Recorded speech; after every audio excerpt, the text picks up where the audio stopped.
Electrostatics chapter के next topic पे अब हम आ गए हैं और उसका नाम है इलेक्ट्रिक फ्लक्स। यहाँ पे जो फ्लक्स वर्ड है ये लैटिन लैंग्वेज का वर्ड है जिसका मतलब है टू फ्लो। अब यहाँ पर कौन सी चीज है जो फ्लो करेगी? चार्ज? नहीं।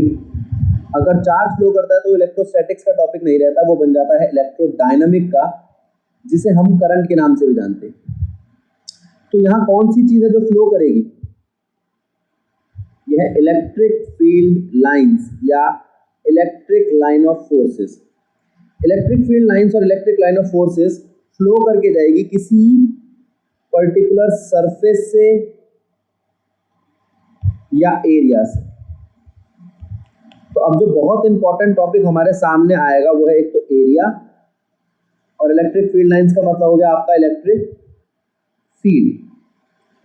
तो इलेक्ट्रिक फील्ड और एरिया का प्रोडक्ट इलेक्ट्रिक फ्लक्स होता है। इसकी टेक्निकल डेफिनेशन की तरफ जाते हैं। इलेक्ट्रिक फ्लक्स जिसे रिप्रेजेंट किया जाता है फाई से, ठीक है। अब जरा मैं पढ़ के सुना रहा हूं, जरा ध्यान देंगे।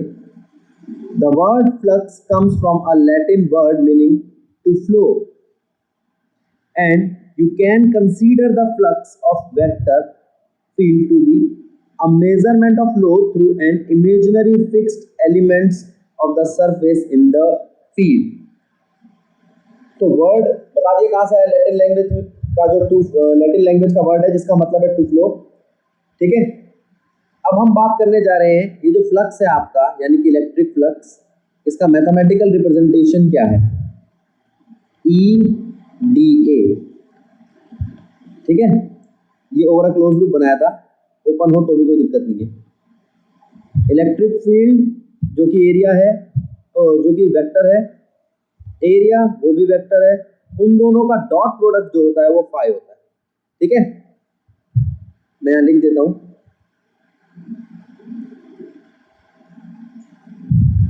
Flux is equals to EDS का डॉट प्रोडक्ट। डॉट प्रोडक्ट जब खुलता है तो कॉस थीटा आता है, ठीक है। अच्छा, तो इसको हम कह सकते हैं कि ये इंटीग्रल मल्टीपल है सरफेस इंटीग्रल मल्टीपल है इलेक्ट्रिक फील्ड का। तो फ्लक्स सरफेस इंटीग्रल मल्टीपल है इलेक्ट्रिक फील्ड का। This surface integral indicates that the surface in question is to be divided into infinitesimal element of dA। यानी कि अगर आपकी ये सरफेस है तो इसमें बहुत सारे यानी कि इनफाइनाइट ऐसे ऐसे पार्टिकल्स होंगे जिनसे ये मिलके बनी है, और वो जो छोटा सा पार्टिकल है जिसे हम एलिमेंट्री पार्टिकल कहते हैं, वो एलिमेंट्री पार्टिकल है DA, ठीक है। इस DA का इंटीग्रेशन कर दो तो आपको मिल जाएगा पूरा एरिया, ठीक है। और ये D इलेक्ट्रिक फील्ड मल्टीप्लाई में DA यानी कि फ्लक्स एक स्केलर क्वांटिटी बता दिया, it is a scalar quantity. इसकी यूनिट है volt meter newton metre square पर कूलम, और डायमेंशनली हम इसको कहते हैं M-L-Q-T-3 A-1। जो वैल्यू है फ्लक्स की वो डिपेंड नहीं करती डिस्ट्रीब्यूशन ऑफ चार्ज पे, distance between them inside the close surface. अगर सरफेस क्लोज है तो उनके बीच में डिस्टेंस कितना है इस पे डिपेंड नहीं करती। चार्ज डिस्ट्रीब्यूट कैसे किया गया है इस पे डिपेंड नहीं करती, वो बस दो चीजों पे डिपेंड करती है, एक तो इलेक्ट्रिक फील्ड का मैग्नीट्यूड और एक एरिया। तो यहां पे हम ये भी कह सकते हैं the electric flux through a surface held inside a electric field represents the total number of electric field lines और electric line of forces crossing the surface in a direction perpendicular to the surface. तो अगर ये surface है और ये electric field lines इससे perpendicular cross कर रही है, तो जितने number of electric field lines per unit area यहां से क्रॉस कर रही है उसे हम कहेंगे इलेक्ट्रिक फ्लक्स। तो इलेक्ट्रिक फील्ड लाइंस जो परपेंडिकुलरली क्रॉस कर रही है किसी सरफेस से, वो कहलाता है हमारा फ्लक्स। अच्छा, यहाँ पे थीटा क्या लें परपेंडिकुलर के लिए? 90 नहीं। अब इस बात को समझने के लिए हम सबसे पहले तो ये समझेंगे कि जो एरिया है वो एक वेक्टर क्वांटिटी है। इधर आ जाओ, देखो यहां ये कहता है कि मान लो ये जो रेड कलर का आपका इलिप्टिकल रीजन है ये सरफेस है, ठीक है। इस सरफेस के अंदर से जो होती हुई जा रही है परपेंडिकुलर,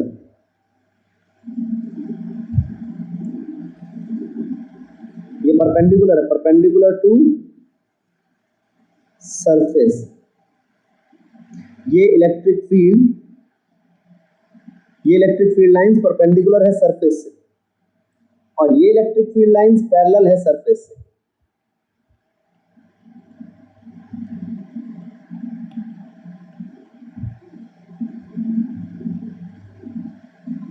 एक बात तो हम ये समझे कि जो इलेक्ट्रिक फील्ड लाइंस सरफेस से परपेंडिकुलर है वो आपको बताएगी फ्लक्स, और जो इलेक्ट्रिक फील्ड लाइंस सरफेस से पैरेलल है वो फ्लक्स नहीं बताएगी। मान लो ये खिड़की है,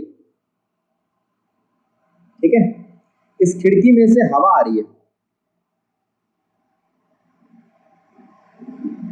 तो हवा जो परपेंडिकुलर ब्लो करके आ रही है वो तो आप तक पहुंचेगी, लेकिन इसी खिड़की से पैरेलल जो हवा चल रही है वो इस खिड़की के अंदर से नहीं आएगी। ये हवा इस खिड़की से पैरेलल है और जो चीज पैरेलल ब्लो कर रही है, जो चीज पैरेलल ब्लो कर रही है वो इसके अंदर से नहीं जाएगी। यहां मैंने लिख दिया ब्लू इलेक्ट्रिक फील्ड लाइन का flux blue electric field line का फ्लक्स 0 है। थीटा कितना है? 0, और यहाँ पे थीटा कितना है? 90। एक मिनट रुको, ठीक है। और ग्रीन इलेक्ट्रिक फील्ड लाइन का फ्लक्स है, नेट फ्लक्स है। एंगल समझाए? अब वो कह रहा है भैया जो एरिया है, ये रहा एरिया,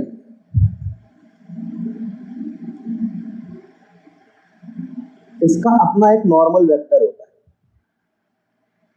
नॉर्मल वेक्टर का मतलब बताता हूं मैं आपको, जो इस सरफेस से परपेंडिकुलर हो। मान लो ये सरफेस एक्स और वाई एक्सिस पे है, तो नॉर्मल वेक्टर जेड एक्सिस पे होगा। एरिया का अपना एक नॉर्मल वेक्टर होता है, ठीक है। अब वो कह रहा है नॉर्मल वेक्टर क्यों होता है? क्योंकि एरिया वेक्टर है और एरिया दो लेंथ का क्रॉस प्रोडक्ट है। आना जरा, मान लो ये एक रेक्टेंगल है, इस रेक्टेंगल का एरिया निकालने के लिए बैठे हम, तो वो होता है लेंथ इनटू ब्रेड्थ। ये सबको पता होगा, एरिया का रेक्टेंगल होता है लेंथ इनटू ब्रेड्थ। अगर मैं इसको तिरछा कर देता हूं, थोड़ा सा इंक्लाइन कर देता हूं, तो यहां पे एक डॉटेड लाइन आएगी, ठीक है। ये था आपका लेंथ, ये है आपकी ब्रेड्थ, और अब एरिया क्या बन जाएगा? ये ऑल्टीट्यूड मल्टीप्लाइड बाय बेस, और एरिया आएगा L sine theta multiplied by B। ये साइन थीटा क्या है? ये हमने 11th क्लास में पढ़ा था। अगर मैं इस L को रिजॉल्व करूं तो रिजॉल्व करने पर जिधर थीटा है उधर आएगा L का कॉस थीटा, और उसके 90 डिग्री पे आएगा एल का साइन थीटा। ये एल साइन थीटा है तो इसके पैरेलल ये भी एल साइन थीटा है। ठीक है, तो ये जो आपके पास रेक्टेंगल है जिसकी एक साइड एल है एक साइड बी है, वहां पर बेस का काम कर रहा है बी और ऑल्टीट्यूड का काम कर रहा है एल साइन थीटा। अब जो आपका एरिया आया L into B sine theta, उसमें ये साइन थीटा अगर मैं हटाऊं तो एरिया क्रॉस प्रोडक्ट बन जाएगा।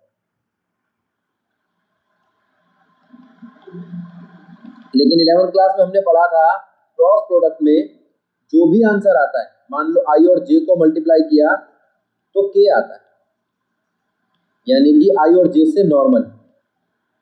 वो नॉर्मल का है, वो ये रहा। अब ये नॉर्मल आपने पहले कभी नहीं सुना, जैसे इसके अंदर कभी नॉर्मल नहीं सुना, या यहाँ पे आपने साइन थीटा भी नहीं सुना। साइन थीटा इसलिए नहीं सुना क्योंकि यहाँ पे थीटा होता है 90, तो साइन 90 क्या हो जाएगा 1, साइन 90 क्या हो जाएगा 1। तो यहाँ पर जो एरिया आएगा वो होगा एल बी साइन 90, यानी कि एल बी इंटू 1। लेकिन नॉर्मल वेक्टर रहेगा। तो नॉर्मल वेक्टर 10th क्लास तक इसलिए नहीं दिखाया जाता था क्योंकि 10th क्लास तक वेक्टर की ज़्यादा यूटिलिटी नहीं है, शायद पढ़ाया भी नहीं जाता है। तो इसका अपना एक नॉर्मल वेक्टर है, इसका अपना एक नॉर्मल वेक्टर है। अगर ये एक्स एक्सिस और वाई एक्सिस में फैला हुआ है तो नॉर्मल जाहिर सी बात है जेड एक्सिस में ही होगा। समझ आया? देखो 2 मिनट का टाइम दे रहा हूँ, एक बार इसको देख लो, नोट करना चाहे नोट कर लो पॉज करके, या इसकी एक स्क्रीनशॉट ले लो, फिर आगे बढ़ते हैं।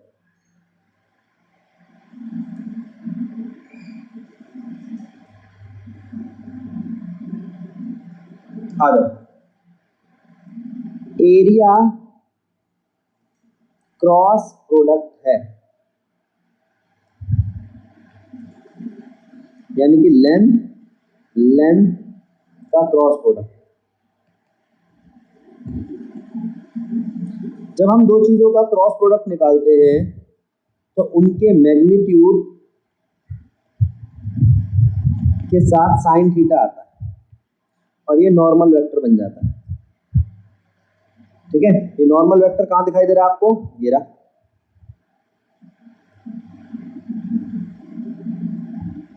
ये प्लेन है और ये नॉर्मल, अच्छा ये नॉर्मल इनवर्ट भी हो सकता है और आउटवर्ड भी हो सकता है। मान लो तो यूं कहे कि भैया ये थी फिगर, मैं थोड़ी जगह बनाता हूं, और कोई यूं कहे कि भैया जो इसमें फिगर थी वो एक्स एक्सिस और वाई एक्सिस को समझा रही थी,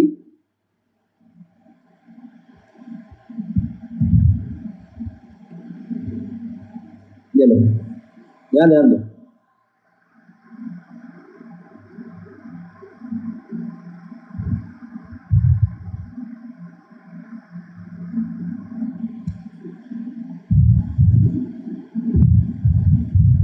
ये है फिगर,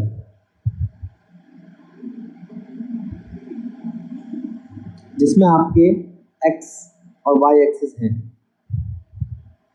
तो जो नॉर्मल होगा वो या तो बाहर आता हुआ जेड एक्सिस होगा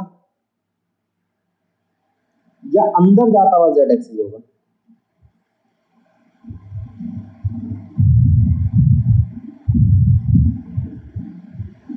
बाहर आते हुए जेड एक्सिस को आप के यूनिट वेक्टर से, और अंदर आते हुए जेड एक्सिस को आप माइनस के यूनिट वेक्टर से दिखा सकते हैं।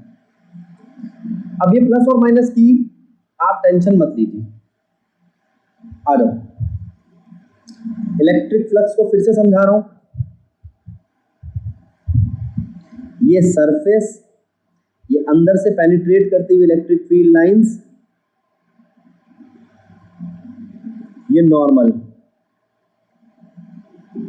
क्या एंगल है इस नॉर्मल का और इस लाइन का? 0 डिग्री। और अगर मैं इसकी बात करूं तो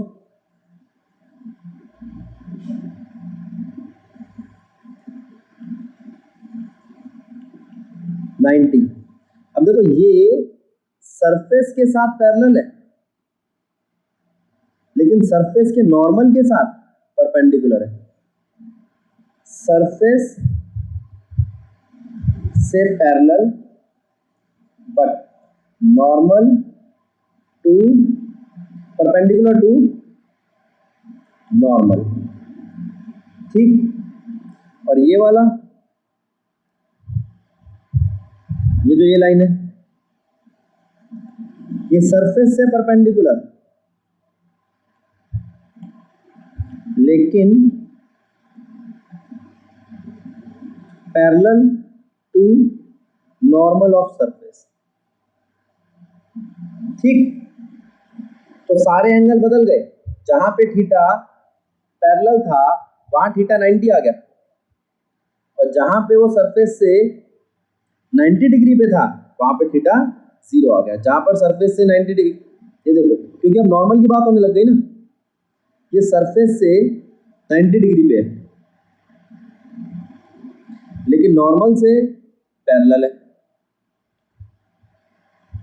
ये सरफेस से पैरेलल है लेकिन नॉर्मल से 90 डिग्री पे।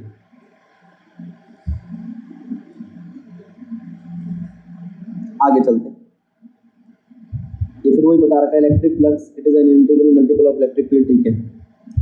मैथमेटिकली इलेक्ट्रिक फ्लक्स दिखाई देता है E dot D S, dot product हटाऊं तो E D S cos theta. ये क्लोज सरफेस के लिए भी हो सकता है और ओपन सरफेस के लिए। क्लोज सरफेस के लिए E डी एस बन जाएगा सिंपल सा E एस कॉस थीटा। ये कॉस फैक्टर क्या है, डॉट प्रोडक्ट का फैक्टर, और यहां पे लग जाएगी GT, Gauss theorem. Gauss theorem कहती है जो क्लोज सरफेस के लिए फ्लक्स है वो 1/ε0 टाइम्स ऑफ चार्ज है, यानी कि Q/ε, बशर्ते सरफेस क्लोज होनी चाहिए। जहां पर भी वो रखा है वो उसकी सरफेस क्लोज होनी चाहिए। गॉस थ्योरम था इसलिए हमने उस सरफेस का नाम भी रख दिया गॉसियन सरफेस। अच्छा एक चीज और समझो, ये है integration over a close loop और यह integration over a open loop, ये तो हमने पढ़ रखा है, इसको ध्यान देंगे।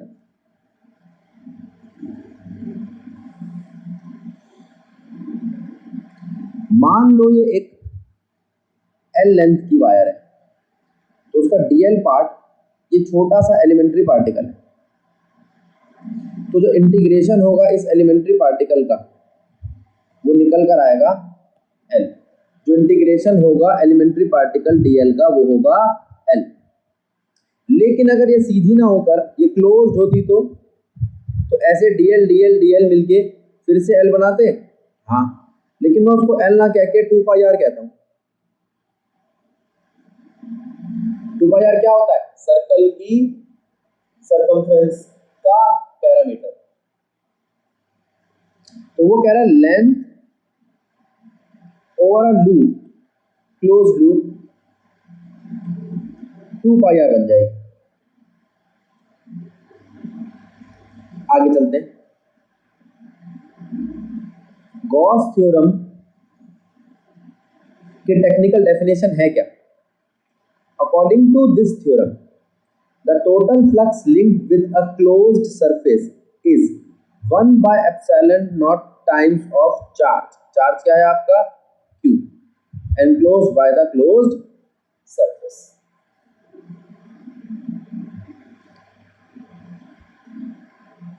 आगे बढ़ते हैं,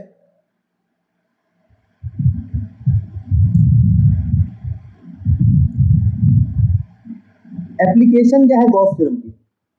गॉस थ्योरम की एप्लीकेशन है इलेक्ट्रिक फील्ड फाइंड आउट करना। जैसे हम पहला केस ले रहे हैं, इलेक्ट्रिक फील्ड फाइंड आउट करना है infinite long charge carrying rod की। एक ऐसी रॉड जिसके ऊपर चार्ज है, उसकी इलेक्ट्रिक फील्ड फाइंड आउट करो। तो हमने क्या किया, प्लस इन्फिनिटी से माइनस इन्फिनिटी तक की लेंथ वाली एक वायर ले, इनफाइनाइट लॉन्ग वायर हो गई। इससे ये इलेक्ट्रिक फील्ड लाइंस बाहर निकल रही है।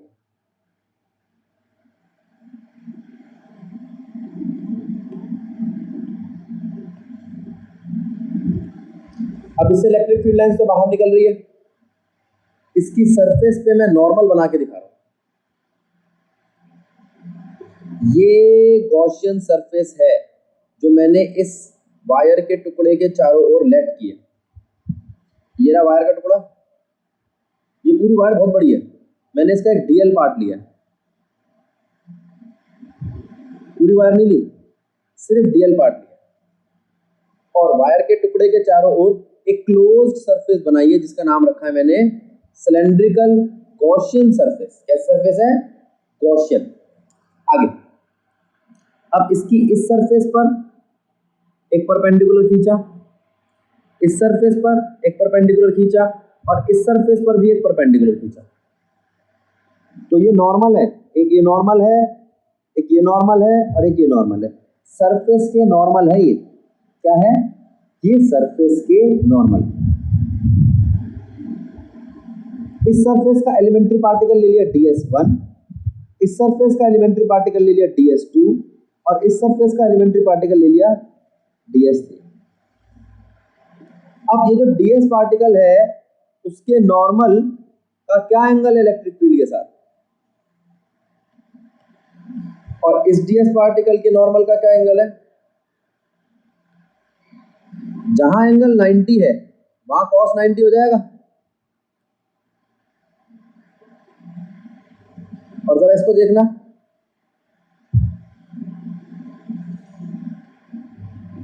यहां एंगल क्या है?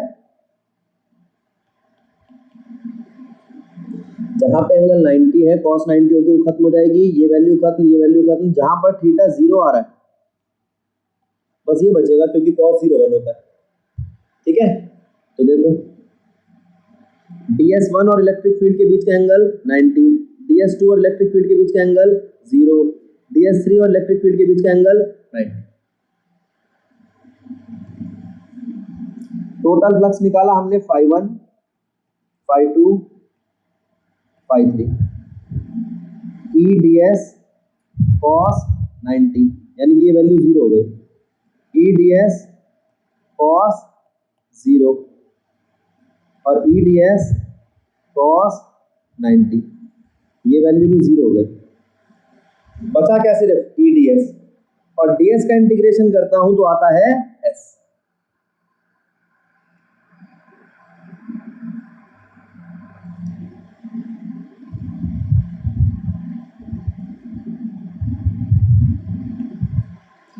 ठीक है, अप्लाई कर दो Gauss theorem. Gauss theorem apply करी। गॉस थ्योरम कहती है कि फ्लक्स तो होता है q बाय एप्सिलॉन नॉट, और ये इक्वल होता है close integral of E ds। इन दोनों को इक्वेट करा और इलेक्ट्रिक फील्ड निकाल ली।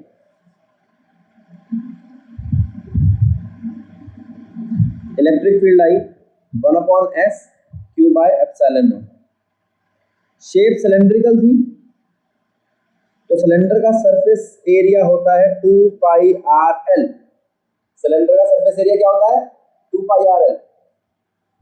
तो 2πrl हमने यहां पुट कर दिया, 2π और एप्सिलॉन नॉट को बाहर ले लिया, q बाय l एक साथ रख दिया क्योंकि इसे कहते हैं लीनियर चार्ज डेंसिटी, और 1/r और बाहर रह गया। लीनियर चार्ज डेंसिटी किससे दिखाते हैं? लैम्डा से।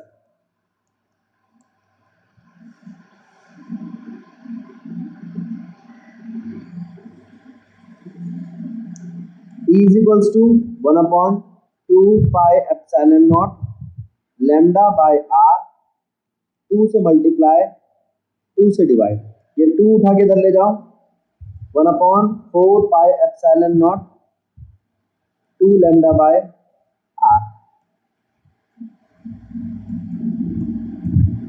ये क्या बनेगा 9 इंटू 10⁻⁹ न्यूटन मीटर स्क्वायर पर कूलम स्क्वायर। भैया ये वैल्यू हम कूलम के फोर्स वाले लॉ में पढ़ के आए थे, इसी वजह से मुझे इसे 2 से मल्टीप्लाई करके इसको कन्वर्ट करना पड़ा, क्योंकि एक आसान वैल्यू है और सबको पता है 1/4πε0 का मतलब क्या होता है, ये कांस्टेंट है।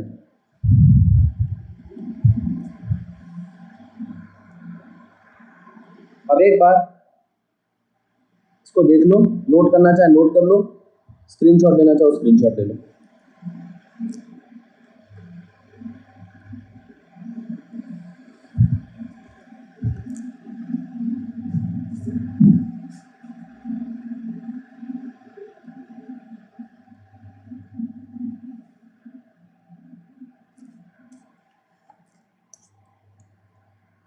ये कुछ नहीं बेटा, ये तो पैरामीटर्स है।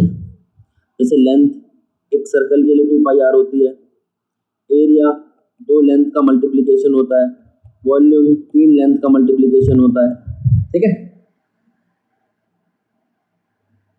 आगे चलते हैं।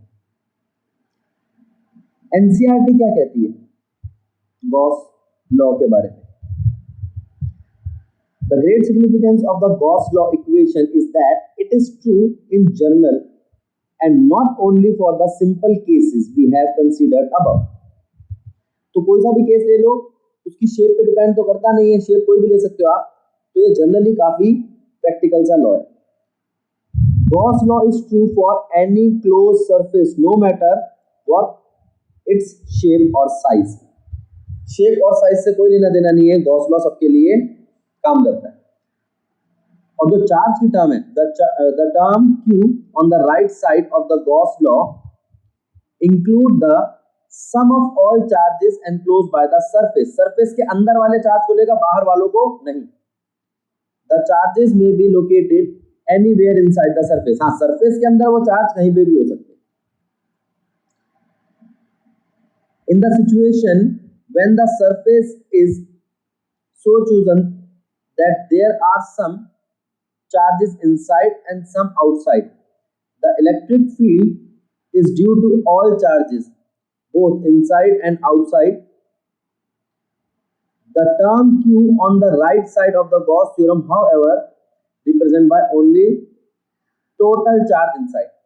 अगर गॉस थ्योरम में Q की बात करो तो आप सिर्फ अंदर वाले चार्जेस को ही लोगे, लेकिन जो इलेक्ट्रिक फील्ड है वो अंदर वाले और बाहर वाले दोनों चार्जेस की वजह से क्रिएट होती है। लेकिन फ्लक्स में जब हम बात करते हैं तो फ्लक्स का Q/ε0 सिर्फ उस चार्ज को लेगा जो चार्ज सरफेस के अंदर आता है। अगला point, the surface that we chosen for the application of Gauss law is called Gaussian surface. समझ लो, इसको हम कहते हैं Gaussian surface. You may choose any Gaussian surface and apply Gauss law. कोई भी शेप ले सकते हो आप, however take care not to let the Gaussian surface pass through any discrete charge. इस बात का ध्यान रखना, जो आपकी गॉसियन सरफेस है वो डिस्क्रीट चार्ज के पास से ना जाए। हाँ, कंटिन्यूअस चार्ज डिस्ट्रीब्यूशन के पास से जा सकती है। दिस इज बिकॉज, इसको मार्क करो, this is because electric field due to a system of discrete charges is not well defined at a location of charge, any charge।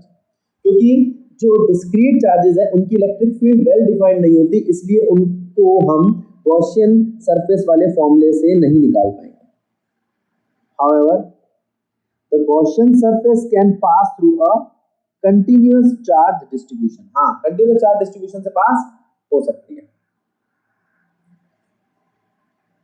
अगला point, Gauss law is often used towards a much easier calculation of electrostatic field when the system has some symmetry. अगर system के अंदर कुछ symmetry है तो Gauss law उसकी calculation को, electric field की निकालने की कैलकुलेशन को बहुत आसान कर देता है। This is facilitated by the choice of suitable Gaussian surface.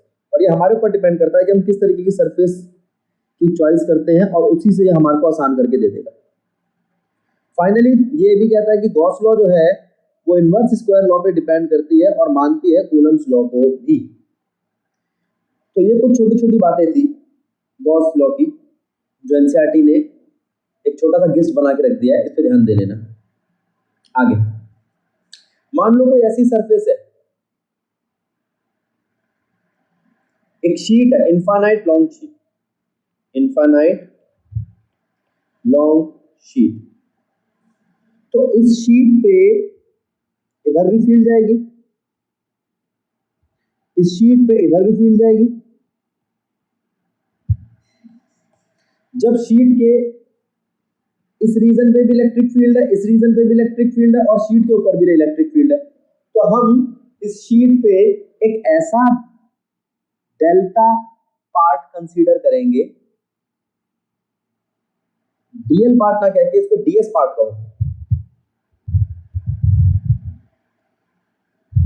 Surface का एक एलिमेंट्री पार्टिकल। बेटा जो हम डेल्टा एस डेल्टा एल लेते हैं ना, ये वो छोटे छोटे एलिमेंट्री पार्टिकल्स होते हैं जिनसे मिलकर पूरी सरफेस बन जाती है। और लेंथ की बात करें तो पूरी लेंथ बन जाती है, वॉल्यूम की बात करें तो पूरा वॉल्यूम बन जाता है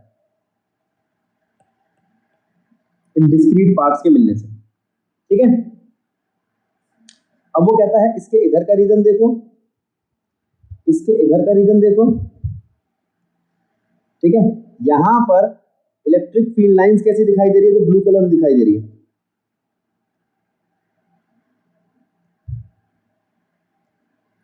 इलेक्ट्रिक फील्ड लाइंस का, ये ब्लू कलर की इलेक्ट्रिक फील्ड लाइंस का एंगल चेक करना है मुझे इस पूरे सिलेंड्रिकल सरफेस के अलग अलग parts.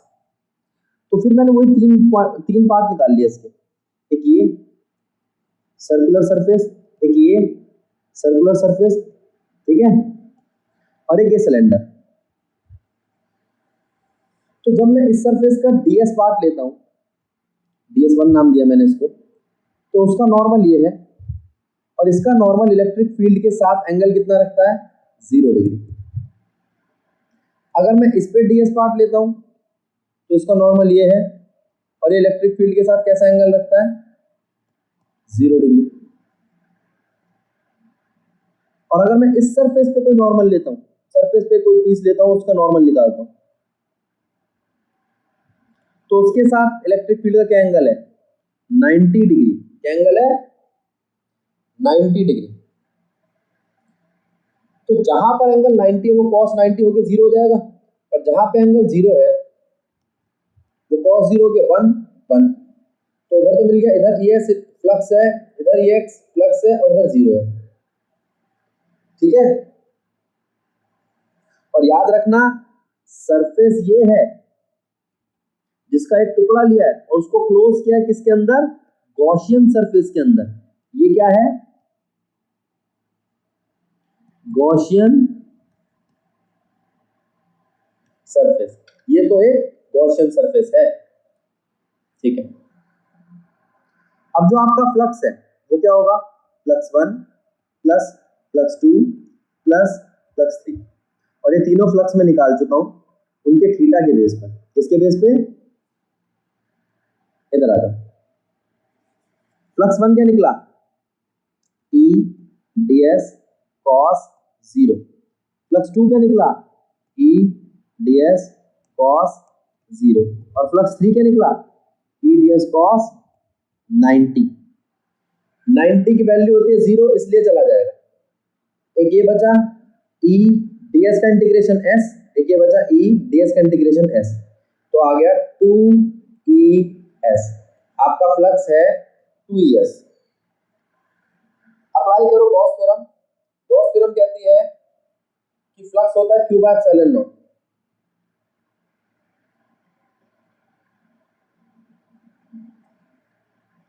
q by epsilon naught is equals to 2es।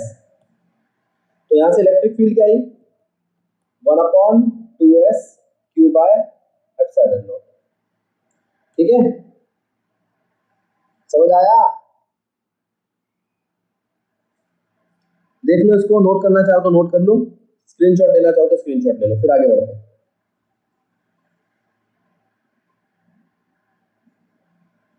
अब वो कहता है ये q by s जो है ना, सरफेस चार्ज डेंसिटी है, वैल्यू पुट कर दो तो फ्लक्स क्या आ जाएगा, सिग्मा अपॉन 2 एप्सिलॉन नॉट। चाहो तो यहां पे लिख लो बेटा,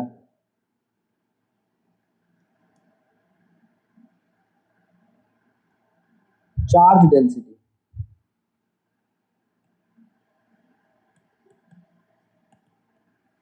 पहली है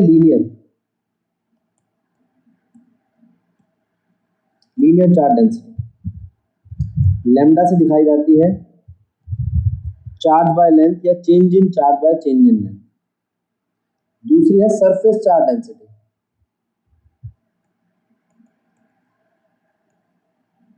change in charge by change in surface या एरिया। तीसरी है volume charge density, change in charge by change in volume.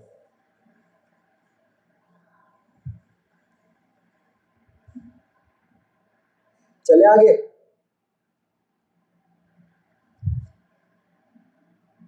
अच्छा, एक सिचुएशन कंसीडर करो जिसके अंदर ये इनफाइनाइट लॉन्ग शीट दो हो, एक पे चार्ज हो सिग्मा 1 और एक पे चार्ज हो सिग्मा 2।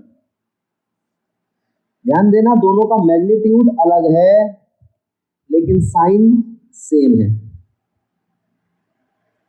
तो इससे जो इलेक्ट्रिक फील्ड निकली और जो इससे इलेक्ट्रिक फील्ड निकली, दोनों की डायरेक्शन सेम है।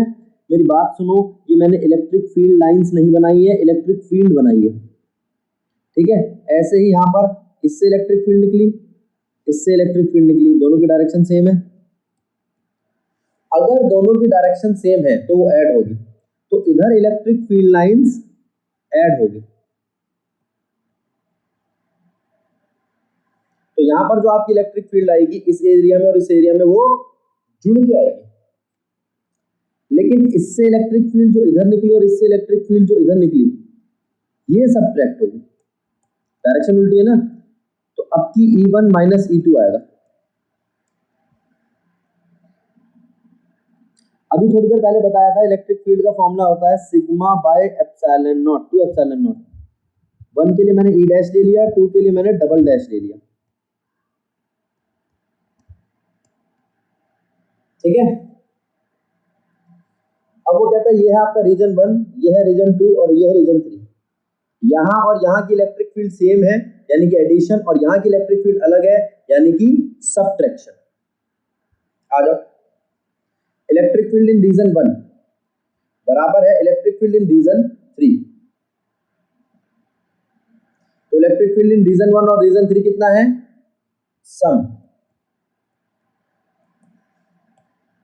Sigma 1 by 2 epsilon naught plus sigma 2 by 2 epsilon naught.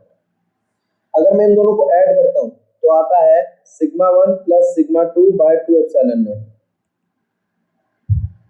ये इलेक्ट्रिक फील्ड है 1 की और 3 की। 2 की क्या होगी, बस यहाँ माइनस लग जाएगा। 2 की क्या होगी, sigma 1 minus sigma 2 by 2 epsilon.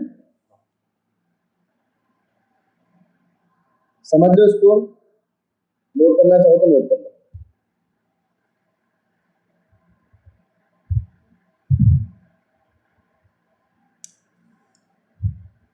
अच्छा, अगर हम कोई ऐसा केस ले ले जिसमें ये जो दोनों सरफेस हैं उनका चार्ज डेंसिटी का मैग्नीट्यूड तो सेम हो लेकिन साइन ऑपोजिट हो, होगा क्या, इस रीजन में तो अब भी ऐड होगी, इलेक्ट्रिक फील्ड लाइंस ऐड तो होंगी, और इस रीजन में इलेक्ट्रिक फील्ड लाइन सब्ट्रैक्ट होगी, यहाँ पे सब्ट्रैक्ट होगी, यहाँ पे ऐड होगी। लेकिन जब भी दो चीजें ऑपोजिट ऐड होती हैं तो जवाब क्या आता है, 0। और जब दो ऑपोजिट चीजें सब्ट्रैक्ट होती है तो जवाब क्या आता है, ट्वाइस। फिर वही वाली बात, ई डैश क्या ले लिया, plus sigma bye 2 epsilon not, E double dash क्या ले लिया, minus sigma bye 2 epsilon not. First और थर्ड रीजन के लिए ऐड कर दिया, सेकंड रीजन के लिए सब्ट्रैक्ट कर दिया। ऐड करने पे आया 0 और सब्ट्रैक्ट करने पे आया double. 2 sigma bye 2 epsilon naught, 2 से 2 कट गया, सिग्मा बाय एप्सिलॉन नॉट। समझ आया? तो यहां पे हमने फ्लक्स क्या होता है समझ लिया, स्ट्रेट वायर के लिए फ्लक्स कैसे निकाला जाता है, इलेक्ट्रिक फील्ड कैसे निकाली जाती है, गॉस थ्योरम की मदद से समझ ली। इनफाइनाइट लॉन्ग शीट के लिए इलेक्ट्रिक फील्ड कैसे निकाली जाती है वो समझ ली, और उसके 2 केस भी कर ली। अब हमारे पास रह गए एनसीईआरटी के 3 एग्जाम्पल, और इलेक्ट्रिक फ्लक्स एक स्फीयर से, चार्ज कैरिंग स्फीयर से, उसको हम लेंगे।